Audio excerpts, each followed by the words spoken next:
quên một cái chuyện hết sức là quan trọng. Một cái chuyện mà nó có thể gọi là nó thay đổi luôn cả cái tiến trình, cái lộ trình mà mình đi chinh phục vũ trụ. Tức là mình căng vô cái chỗ cái quả địa cầu mình đang quay đi cái trục xoay quanh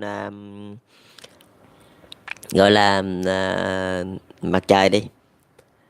Nghĩa là mình căng từ cái chỗ đó, nếu mà mình tiến gần về hướng mặt trời thì cũng còn có mấy cái hành tinh nó nằm gần mặt trời hơn là mình đó. Nếu mình tiến gần ra đó là giống như mình tiến gần về cái đường xích đạo, còn mà mình tiến ngược ra ngoài kia là mình tiến ra xa cái lần xích đạo. Thì nó giống vậy đó, và cái khí hậu nó thì cũng giống như là ở đây thôi chứ nó không có gì khác đó.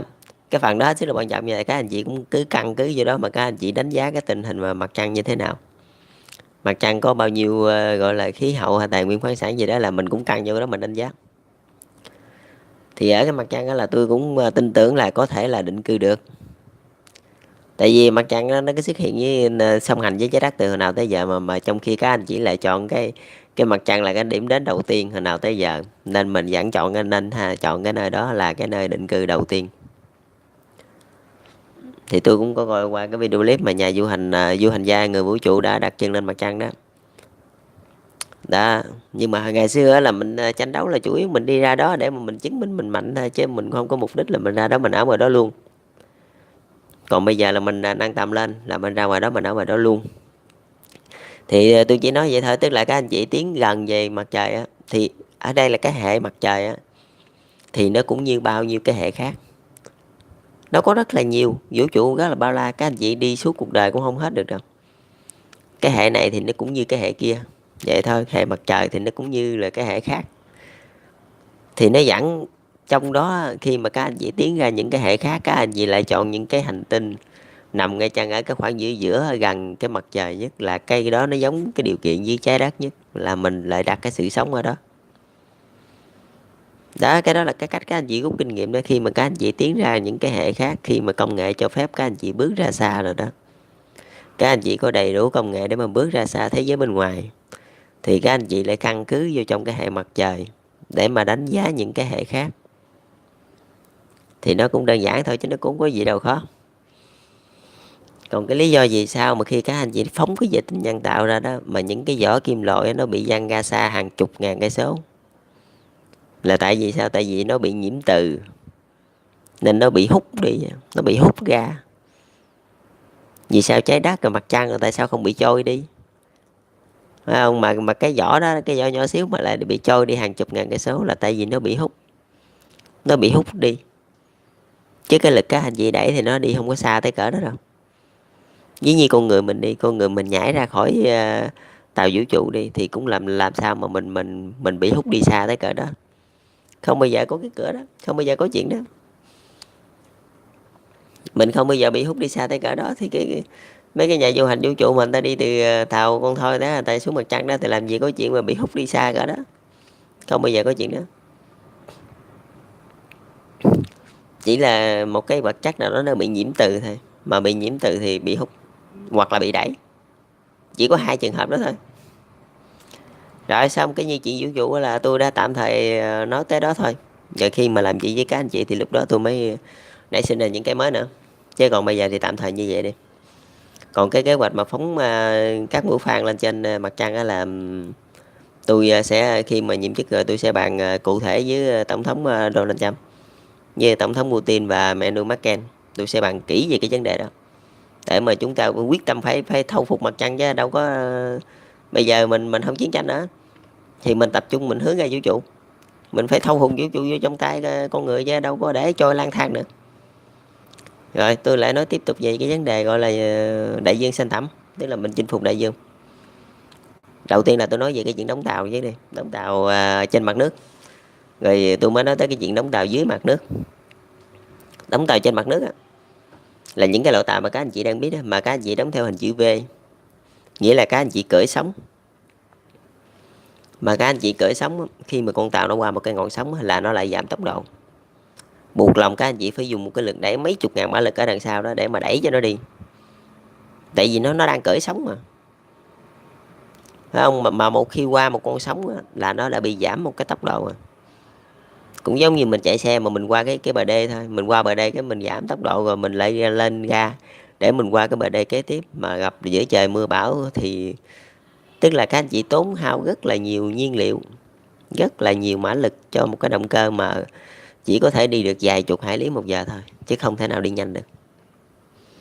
Còn ở đây thì tôi lại nghĩ là mình nên đóng một con tàu ở cái dạng tròn. Tròn ở đây tức là cái đáy nó thì tròn mà cái mặt nó thì có thể bằng, và tàu đó có thể chở hàng được, tức là chở hàng ở trong cái lồng của cái tàu chứ không phải chở hàng nằm lộ ra ngoài. Và cái mũi thì nhọn và cũng tròn luôn, và con tàu này là dùng chạy là không phải là cưỡi sóng, mà là từ cái mũi đó nó đâm xuyên qua ngọn sóng và nó chạy. Tức là tôi cho nước tràn lên bon đó, khi mà tôi đóng nắp hầm lại là nước cứ tràn lên bon và tôi chạy xuyên qua ngọn sóng để mà tôi giảm thiểu cái lực, gọi là cái lực cản của ngọn sóng. Nhiều khi gặp trời mưa bão ngọn sóng lên cao 10 mấy 20 mét, mà các anh chị mà dùng một con tàu lớn mà các anh chị càn qua hết những cái ngọn sóng đó thôi, nếu mà qua được chừng 2 mùa bão thôi chắc nó quýnh nứt cái thân tàu luôn, nó dập mà nứt cái thân tàu luôn, chứ không phải chơi đâu. Nhiều con tàu chịu không nổi phải bẻ cái làm đôi. Vì vậy để mà đi được nhanh hơn và an toàn hơn là tôi nghĩ là nên làm một con tàu đi xuyên qua sóng, giống như trái ngư lôi vậy đó, mà nó không phải là tàu ngầm nha, nó nổi trên mặt nước. Để chẳng qua cái mũi nó nhọn, cái mũi nó nhọn và tròn vậy thôi, kéo dài ra chừng mấy chục mét vậy đó. Và là mỗi khi nó chạy là nó ghim vô trong ngọn sóng, chứ nó không có ngóc cái đầu lên giống như tàu bình thường. Nó ghim vô trong ngọn sóng và nó xuyên qua, chứ nó không cởi sóng. Cởi sóng thì tàu nhỏ đi được rồi đó, mà tàu lớn, tàu chở hàng đi không có được đâu. Mấy tàu chở hàng, tàu chở dầu rồi đó, đi qua mấy mùa sóng thì nó quýnh nứt cái thân tàu luôn. Với lại đi mấy mùa giông bão rất là nguy hiểm. Tại vì khi mà giông bão rồi tàu mà lớn phải không, là nó rất là dễ bị gặp nạn mấy cái chuyện đó. Thì cái phần này là tôi chỉ nói là về cái công nghệ này thôi, trước mắt thôi. Sau này sẽ nghiên cứu cụ thể hơn, và tôi cũng đã yêu cầu chính phủ lập luôn một cái tổ đó rồi. Nghĩ nếu mà làm mà xong cái công nghệ đó đó là những con tàu đi xuyên sóng đó là những con tàu sẽ chạy nhanh nhất thế giới. Có thể nó chạy từ Việt Nam mà qua Mỹ là trong vòng chưa đầy 24 tiếng là đã qua tới, chứ không phải là chạy cả nửa tháng, cả tháng qua chưa tới. Tại vì nó mất đi lực cản của những ngọn sóng rồi. Như sóng cứ đánh thì đánh, sóng cứ bự cái nào cũng được, tôi không cần biết cái chuyện đó. Tại vì nó đâu có nổi trên mặt nước, nó chạy để mà cưỡi sóng đâu, mà nó chạy xuyên qua cái ngọn sóng. Tức là sóng đánh cao thì kệ sóng, nó cứ chạy lờ ở trong ngọn sóng, nó đâm qua vậy rồi, như trái ngư lôi vậy đó. Nó mất đi cái lực cản của ngọn sóng. Mà cái này là các anh chị cũng nên nghiên cứu đi. Tôi thấy cái này là có thể xài được nè. Cái này có thể là tăng cái tốc độ khi mà di chuyển trên biển. Tức là chỉ dành cho cái chuyển hàng hóa hoặc là tàu quân sự vậy thôi, chứ còn mà tàu đánh bắt cá thì vẫn nên là làm cái kiểu kia. Tại vì mình đi đánh bắt cá mà mình đâu có dùng cái kiểu này được, cái kiểu này đâu có xài đánh bắt cá được. Kiểu này chỉ là di chuyển tốc độ khi đến cứu hộ rồi đó, vận tải hoặc là quân sự đồ thôi, chứ còn không có dùng cái tàu đánh bắt cá là không dùng được.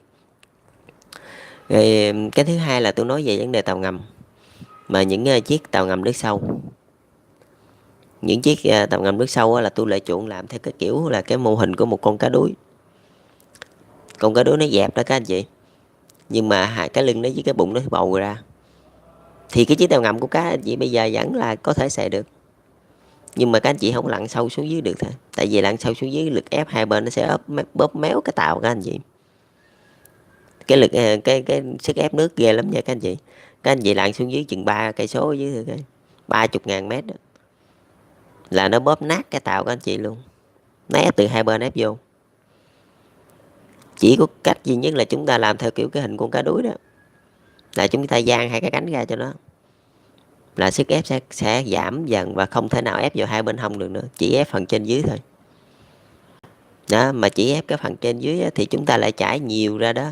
Mà thường á, cái sức ép nước á, thì các anh chị biết á, nó ép ở hai bên hông là nhiều, chứ nó không có ép ở trên ép xuống, mà nó cũng không ép ở dưới ép lên, mà nó ép ở hai bên hông. Đó là lý do tại sao người ta đi lặn á, người ta hay bị chảy máu lỗ tai chứ người ta không có bị chảy máu mũi. Đó là cái lý do đó, nó ép hai bên chứ nó không có ép trên dưới. Vì vậy nếu mà bây giờ mình vươn cái cánh ra cho những con tàu đó đó, là nó có thể lặn sâu hàng chục ngàn mét ở dưới đó mà nó không ăn nhầm gì đó chứ. Mà nếu nó đã lặn sâu hàng chục ngàn mét ở dưới đó được rồi, đáy đại dương là một cái kho tàng vô tận nha các anh chị. Các anh chị chưa có khai thác hết đâu, các thấy gì đó. Cái đáy đại dương á, các anh chị chưa có khai thác hết vàng bạc đá quý ở trong đó đâu, nhiều lắm, các anh chị chưa biết được đâu. Rồi các anh chị sẽ thấy khi mà các anh chị làm ra những con tàu đó, các anh chị lặn xuống dưới những cái lòng chảo đại dương đó, những cái lòng chảo thôi chứ mình không tới vực thẳm đại dương nha, mình không tới đó để làm gì, nhưng mà mình tới được những cái lòng chảo là nó sâu tầm cỡ khoảng 40.000 mét đó. Là 4 cây số, 4 tới 6 cây số, 40.000 tới 60.000 mét. Mà nếu mà chúng ta đã đặt chân được xuống tới những cái lòng chảo đó rồi đó, chúng ta không cần phải đi ra ngoài, vẫn ngồi ở trong đó, nhưng mà chúng ta vẫn có thể gọi là mình nghiên cứu, thấy không, mình khảo sát xem ở dưới đó nó có gì. Nhưng mà tôi chắc chắn với anh chị, các anh chị luôn nguồn tài nguyên khoáng sản ở dưới biển là các anh chị không có khai thác hết được đâu. Các anh chị chưa khai thác luôn, ngoài cái chuyện các anh chị lấy dầu ra, các anh chị có lấy được cái gì đâu. Ai nói với các anh chị là dưới đó không có vàng, ai nói với các anh chị là dưới đó không có thép, không có đầy đủ hết đó. Mà tại các anh chị không khai thác. Thì chính những cái con tàu này đó là nó sẽ giúp cho các anh chị chạm tới cái ranh giới cuối cùng của đáy biển là vực thẳm đại dương, là nó có thể sâu trên dưới 10 cây số là 100.000 mét đó. Mà nó sâu 10 cây số là cái sức ép ghê gớm lắm nha các anh chị. Một cái khối thép mà đặt đi, các anh chị ném xuống dưới sâu 10 cây số ở dưới đó thì nó có thể bóp nát cái khối thép đó luôn. Cái áp lực nước á, nó bóp nát cái khối thép đặc luôn á, chứ đừng nói chi cỡ con tàu các anh chị nó bọng ở chân chính giữa thì các anh chị xuống đó mà lớn mớ ra nó bóp cái tàu các anh chị không có còn cái gì luôn á, nó bể banh chành luôn á. Chỉ có cách làm mô hình con cá đuối thôi. Tại sao các anh chị biết con cá đuối nó sống ở dưới đáy đại dương mà nó nằm ở dưới đó, đó mà nó không sao, thì mình cứ làm như nó đây là mình cũng không có sao đâu. Vậy đó, tại sao người ta lặn ta bị chảy máu lỗ tai chứ người ta không bị chảy máu mũi. Rất là ít khi người ta bị chảy máu mũi, nhưng mà người ta bị chảy máu lỗ tai. Mà đặc biệt là khi lặn mà không được nhét cái gì vô lỗ tai, phải để gì đó. Mà khi trồi lên phải trồi từ từ, chứ nếu mà trồi cả ào lên là bị chảy máu lỗ tai liền. Thấy không? Mà nhét vô là thúi lỗ tai liền, tại vì cái lực ép nó nằm hai bên ép vô. Thấy không? Thì các anh chị đóng tàu ngầm, các anh chị có kinh nghiệm cái phần này đó, các anh chị chỉ cần dang cái đầu cánh nó ra thôi, dương cá đuối vậy đó. Tôi bảo đảm với các anh chị sẽ xuống dưới đáy đại dương, mà xuống tới dưới đó rồi nó chưa hết, xuống tới đó gọi là nhiệm vụ mới bắt đầu thôi, là mới đi khảo sát tìm ra cái nguồn tài nguyên khoáng sản mà đại dương đã cắt giữ bao nhiêu năm qua. Bây giờ là tới lượt mình lấy cái nguồn tài nguyên khoáng sản đó đó, không tới lượt mình trưng dụng, mình xài, chứ không có để nằm dưới đáy biển nữa. Rồi các anh chị cứ nghiên cứu cái phần đó đi, tôi bảo đảm với các anh chị sẽ thành công. Còn cái phần mà tôi hứa ngay từ ban đầu với các anh chị đó, là tôi sẽ xây cái đường sắt á, mà kết nối giữa châu Á, châu Âu, châu Mỹ và châu Phi. Thì cái phần đó đó sau này tôi sẽ làm. Đó cũng là một cái dấu ấn mà khẳng định rằng thế giới mãi mãi là hòa bình. Tức là Liên bang Nga sẽ bắt một cái đường sắt đi qua Canada ngang bán đảo Alaska, là kể như thế giới đã hòa bình rồi đó. Đó, chúng ta hoàn toàn có khả năng làm được với cái tiềm lực của các anh chị, thấy không? Với cái nguồn tài nguyên khoáng sản vô tận mà chúng ta có thể khai thác được đó. Với cái tiềm lực tài chính mà hiện tại kinh tế đang mở cửa đó, mỗi người góp một ít thôi là đều có khả năng làm được. Làm được hết, chứ không có cái gì mà gọi là làm không được hết đó. Trước mắt là chúng ta khai thác đại dương, chúng ta lấy cái tài nguyên khoáng sản trước cái đi. Rồi dần dần là chúng ta mới tiến lên mặt trăng. Tại vì ở đá đại dương là hiện tại các anh chị đã có cái công nghệ oxy rồi. Công nghệ động cơ chạy bằng nước đó, thì nó sẽ hỗ trợ cho các anh chị xuống đá đại dương mau hơn là đi lên mặt trăng. Tại vì đi lên mặt trăng chúng ta cũng phải chờ cái 520 cực. Đó, chúng ta còn phải chờ cái công nghệ quang hợp để mà tạo nên dưỡng khí, tạo nên oxy. Thì chúng ta phải chờ hai cái công nghệ đó chúng ta mới đi được. Còn hiện tại mà đi xuống dưới đáy biển ở dưới là chúng ta đã xong hết rồi, chúng ta có thể đi được rồi đó. Mà nếu mà đi được rồi đó thì chúng ta cần phải nghiên cứu để mà lấy những cái tài nguyên khoáng sản đó đã bị chôn vùi dưới đáy biển. Nhưng mà các anh chị biết á, là tài nguyên khoáng sản của mình ở trên mặt đất nè, là mình á, là phải đào rất là sâu xuống để mà mình lấy được cái tài nguyên khoáng sản đó. Còn ở dưới biển á, tôi nói thiệt với các anh chị em, nếu mà chỗ đó có tài nguyên khoáng sản của ông, nó sẽ gần như là lộ thiên ra luôn, nó chỉ cách chừng 20-30 mét thôi. Tại vì các anh chị đã xuống quá sâu ở dưới đó rồi. Các anh chị đã xuống 3 thậm chí 10 cây số ở dưới tuốt ở dưới đó đó. Thì thay vì ở trên này các anh chị khoan 10 cây số xuống tới đó thì mới chạm vô cái gọi là cái kho, cái gọi là cái bầu tài nguyên khoáng sản. Còn bây giờ mình xuống tới với chỗ đó luôn rồi, còn cái gì nữa đâu, thậm chí nó có thể lộ ra ngoài luôn. Những cái nơi đó các anh chị chưa chạm tới được đâu, mà các anh chị chạm tới rồi các anh chị mới thấy nó có nhiều cái sự huyền bí ở dưới đó. Tài nguyên khoáng sản rất là nhiều ở dưới đáy biển á. Mà các anh chị biết tại sao là tôi biết tài nguyên khoáng sản nó có rất là nhiều ở dưới đó không? Tại vì theo cái nguyên lực tự nhiên thôi, những cái chỗ cao nó sẽ chảy về những cái chỗ thấp. Đó thì nãy tôi nói với các anh chị là các anh chị khoan cái dòng nước ở trên mặt trăng là các anh chị phải khoan ở dưới chân núi để cho nó chảy về những cái chỗ thấp. Đó, chứ các anh chị đè cái khoan cái chỗ thấp á, một khi mà nó bung ra được một cái ha, là nó thành cái hồ luôn. Còn ở dưới Việt Nam vậy thì đương nhiên ở dưới đáy đại dương là chỗ thấp nhất kìa, còn cái chỗ nào thấp hơn nữa. Nó sâu 10.000, nó sâu 10 cây số ở dưới đó mà làm gì mà còn chỗ nào thấp hơn chỗ đó nữa. Thì đương nhiên tất cả các tài nguyên khoáng sản, tất cả những cái gì mà quý giá nó đều quy tụ về cái chỗ đó đó. Mà loài người chưa có đặt chân tới chỗ đó, chưa bao giờ làm được chuyện đó. Mà bây giờ các anh chị đặt chân tới chỗ đó, tôi bảo đảm với các anh chị sẽ mở ra những cái kho báu vô tận nó đang nằm ở dưới đó. Và ông gì chúng ta là một thế giới hòa bình rồi. Cái này á, là các anh chị nên thành lập một cái hiệp hội, gọi là cái hiệp hội tài nguyên khoáng sản, tài nguyên khoáng sản đại dương đó. Mà cái hiệp hội này á, với cái vốn đầu tư là 1.000 tỷ đô la Mỹ, 1.000 tỷ đô la nha các anh chị. Vốn đầu tư 1.000 tỷ đô la và cho phép tất cả các nước thành viên trên thế giới này gửi tiền vô đó để sau này mà bán cái tài nguyên đó đó rồi lấy tiền lời. Đó, cái này là cái sợi dây chằng chéo là mình làm chung, phải không? Chứ mình không có làm riêng. Nếu mà mình làm riêng, ai mà nắm được cái nguồn tài nguyên ở dưới đáy biển đó, dưới đáy đại dương đó, là kể như người đó sẽ bá đạo với cái thế giới này liền, người đó sẽ quánh lộn liền. Buộc lòng mình phải làm chung, phải không? Nhưng mà cái tổng tài sản thì tổng tài sản mới khởi của cái hiệp hội mà gọi là tài nguyên khoáng sản dưới đáy đại dương là 1.000 tỷ đô la là kể như ok. Việt Nam tôi sẽ theo 10 tỷ. Đó, chắc chắn. Tôi nghèo thiệt, tôi không có tiền tôi đi dây làm gì. Nhưng mà tôi biết chắc chắn rằng ở đó là cái kho báu vô tận mà các anh chị chưa khai thác được. Tất cả những cái nguồn tài nguyên quý giá gì đó, những cái gọi mà các anh chị gọi là kim loại nặng đó, là nó đều đã chảy về đó hết trơn. Tại vì sao? Tại vì ở chỗ đó nó thấp, phải không? Còn ở trên mình ở nè, trên mình ở trên đất liền nè là nó cao, phải không? Tài nguyên khoáng sản kim loại nặng làm gì mà chảy xuống lên chỗ cao, nó sẽ theo dòng nước nó chảy về đó đó. Khi mà cái vỏ trái đất nó không ổn định đó là nó chảy về đó là nhiều hơn, chảy về đáy đại dương đó. Thì bởi vì các anh chị phải coi là phải sắm sửa cái đó đi, sau đó các anh chị mới lấy cái được cái là tiền lời đó ở dưới cái nguồn tài nguyên khoáng sản dưới đáy đại dương đó, rồi mình mới đem cái tiền lợi đó mình đắp vô trong những cái trung tâm vũ trụ ở ngoài mặt trăng đó. Thì bây giờ mình cứ làm chung với nhau đi, rồi từ từ rồi mình mạnh lên đi đều đều đi rồi mình tách ra, nhưng mà cũng không nên tách ra. Cái vụ mà tài nguyên khoáng sản ở dưới đáy đại dương là mình vẫn nên làm chung.